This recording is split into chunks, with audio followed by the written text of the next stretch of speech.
Hi, good to see you. This is Khushbu with another question of probability. This is question number 12 from exercise 15.1, page number 309 from NCERT.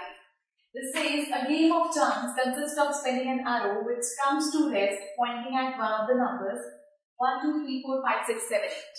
So हमारे पास ये kind of एक wheel है जिसको हम इसे spin करेंगे तो हर बार में एक नंबर आ सकता है and these are equally likely outcomes और सबके आने का चांस बराबर है. What is the probability that it will point at 8?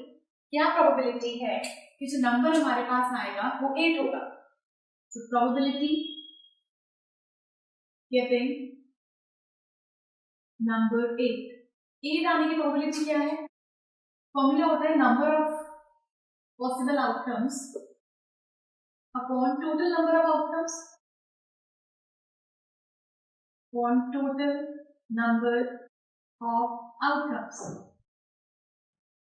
So number of possible outcomes 8. कितने 8 एक ही है तो possible outcome एक ही है. टोटल हमारे पास है 8 numbers. तो probability हुई 1/8 8 आने की. सेम वेज हमें फाइंड करनी है probability and odd number आने की. Getting an odd number. Odd number. एक odd number आने की probability क्या होगी? So again number of possible outcomes upon total number of outcomes. So odd numbers यहाँ पर कितने हैं? हमारे पास odd number है 1, 3, 5, 7. तो 4 odd numbers है हमारे पास. So that means 4/8.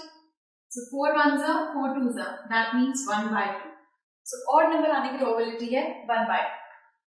Now third is probability हमें निकालनी है a number greater than 2. 2 से बड़ा नंबर. Number greater than 2. 2 से बड़ा नंबर. 2 से बड़े का कितने नंबर्स हैं? 3, 4, 5, 6, 7, 8. ये सारे नंबर्स 2 से बड़े. तो ये कितने हुए? 1, 2, 3, 4, 5, 6. 6 नंबर्स ऐसे. That means number of possible outcome है 6. Total है नीचे 8. So 2 3s are 2 4s are. So probability हुई 3/4. Same way now fourth part. Probability निकालनी है a number less than 9. 9 से छोटा number. A number less than 9. 9 से छोटा नंबर. 9 से छोटे सारे के सारे नंबर्स हैं. 1, 2, 3, 4, 5, 6, 7, 8. So हमारे पास probability हुई number of outcomes हुए 8. Total भी है 8. So cancel होके हमारे पास आ गया आंसर 1. तो बस ये ध्यान रखना है number of possible outcomes कितने हैं उस केस के अपॉन में total. So this was 12th question from exercise 15.1. This is question number 13 from exercise 15.1, page number 309 from NCERT. This says a die is thrown once. हमने एक dice लिया और उसको थ्रो किया है. उसके ऊपर आउटकम्स कितने आ सकते हैं हमारे पास? 1, 2, 3, 4, 5, 6. ये टोटल आउटकम्स हैं. Find the probability of getting a prime number. क्या probability है कि एक prime number आएगा? So move on. Probability getting a prime number. So again हमारा फॉर्मूला होता है number of possible outcomes upon total number of outcomes.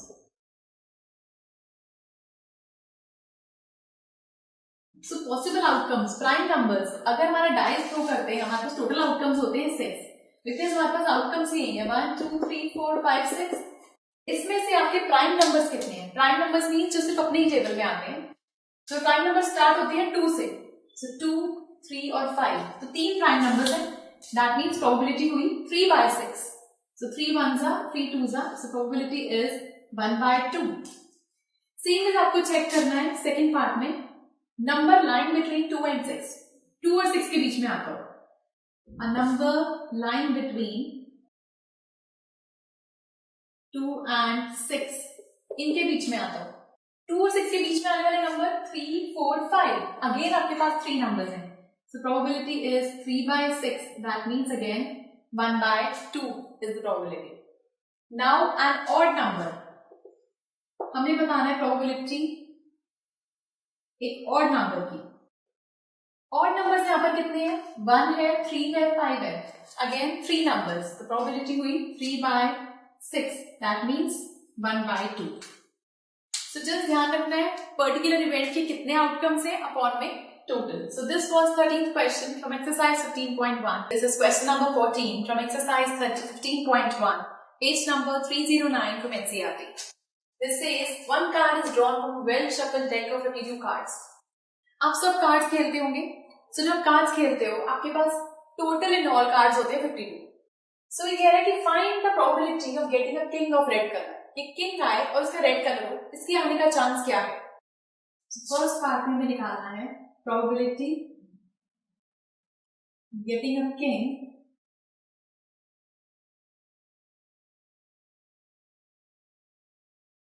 Of red colour.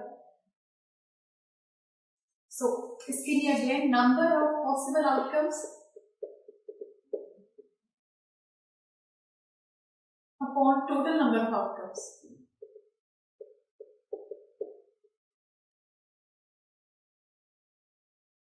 So possible outcomes total हमारे को पता है 52 है. किंग आए और रेड कलर का हो. हमारे पास किंग्स रेड कलर में 2 होते हैं और 2 ब्लैक में होते हैं. सो किंग आए और रेड कलर हो, उसके आने की प्रोबेबिलिटी है 2, क्योंकि टोटल 2 किंग होते हैं जो रेड कलर के हो सकते हैं. तो 2 1 2 2 2 6. सो इसकी प्रोबेबिलिटी हुई 1/26. सो पॉसिबल आउटकम कितने अपॉन में टोटल. सेकेंड पार्ट में हमें फाइंड करना है probability. Second part is a face card. कि फेस कार्ड आए. फेस कार्ड आने की प्रोबेबिलिटी क्या है? फेस कार्ड्स हमारे पास कितने होते हैं? फेस कार्ड्स हमारे पास होते हैं 12, right. So 12 over 52. 2 6 2 26 2 3 1 3. So that means 3/30. ये प्रोबेबिलिटी हुई फेस कार्ड्स. देन हमारे पास आता है a red face card. Face card हो लेकिन रेड हो. सो फेस कार्ड्स हमारे पास रेड में होते हैं और ब्लैक में होते हैं. टोटल 12 है. तो रेड फेस कार्ड्स हमारे पास होंगे 6. Probability getting a red face card.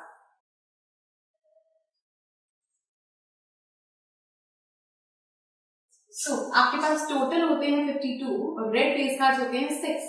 So 2 3 2 2 2 6 3/26. Part number 4. Fourth part में फाइंड करना है jack of hearts. Jack of hearts की प्रोबेबिलिटी क्या होगी? Jack of hearts. हार्ट्स के अंदर आपके पास जैक आए तो आपके पास वो केस होता है सिर्फ 1. That means 1/52. A spade. Spades आपके पास होते हैं total 13. A spade total 13 spades होते हैं आपके पास. That means 13/52. 13 1 4. That means 1/4. Sixth case हमारे पास होता है queen of diamonds. Queen of diamonds का case. The queen of diamonds सिर्फ 1 होता है आपके पास, बिकॉज 4 क्वीन है डायमंड्स में सिर्फ 1. That means 1/52. सो जस्ट इस चीज के लिए अगर वो कार्ड्स खेलने आते हैं अच्छे से, ये क्वेश्चंस आपके लिए सबसे ज्यादा सिंपल होंगे. So this was 14th question from exercise 15.1. This is question number 15 from exercise 15.1, page number 309 from NCERT. This says 5 cards, the 10, Jack, Queen, King and Ace of Diamonds are well shuffled with their face downwards. 5 cards लिए हमने उनको shuffle किया और उनको उल्टा करके रख दिया. One card is in picked up at random. फिर randomly हमने एक कार्ड उठाया. What is the probability that the card is the Queen? क्या प्रोबेबिलिटी है कि वो जो कार्ड आएगा वो क्वीन होगा? तो हमें प्रोबेबिलिटी निकालनी है getting a queen. So formula is number of possible outcomes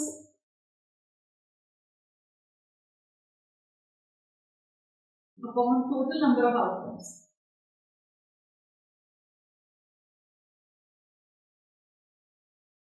so total outcomes हमारे पास यहाँ पर है 5, क्योंकि टोटल 5 कार्ड्स थे. अब क्वीन आने की, इन 5 कार्ड्स में से क्वीन सिर्फ एक ही है, तो क्वीन की आने की प्रोबेबिलिटी हुई 1. That means 1/5. सेकंड केस में हमसे कहा गया if the queen is drawn. अब आपने क्वीन निकाल लिया एंड पुट असाइड, उसको साइड में रख दिया. What is the probability that the second card picked up is an S? कि जो हमने सेकेंड कार्ड उठाया है वो एस होगा. So probability getting an ace. Total आपके 5 कार्ड हैं. अब आपने क्वीन उठाया था, तो आप अभी चीज ध्यान से समझिएगा. आपने क्वीन उठाया तो आपने क्वीन उठा के साइड में रख दिया. अब कितने कार्ड्स रह गए आपके पास? 4. दैट मींस आपके टोटल नंबर ऑफ आउटकम्स अब होंगे 4.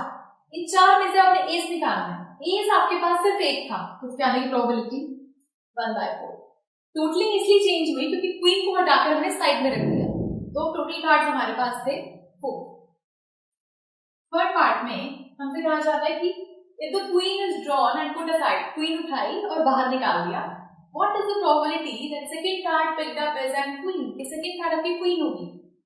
Probability getting a queen. So आपके पास queen आने की probability क्या है? अब आपके पास आपने क्वीन उठाई थी और वो बाहर निकाल दी. 5 कार्ड थे. 5 कार्ड में किंग था, क्वीन था, एस था, जार था, डेथ. लेकिन अब आप सोचिए जब क्वीन उठा के हमने बाहर निकाल दी, दैट मींस क्वीन नहीं है. टोटल आउटकम्स कितने हमारे पास? 4. क्वीन आने की प्रोबेबिलिटी 0 क्योंकि उन कार्ड्स में क्वीन है ही नहीं. उसके आने की प्रोबेबिलिटी हुई 0/4 means 0. So this was question number 15 from exercise 15.1 and do watch the next video for some more questions. Goodbye.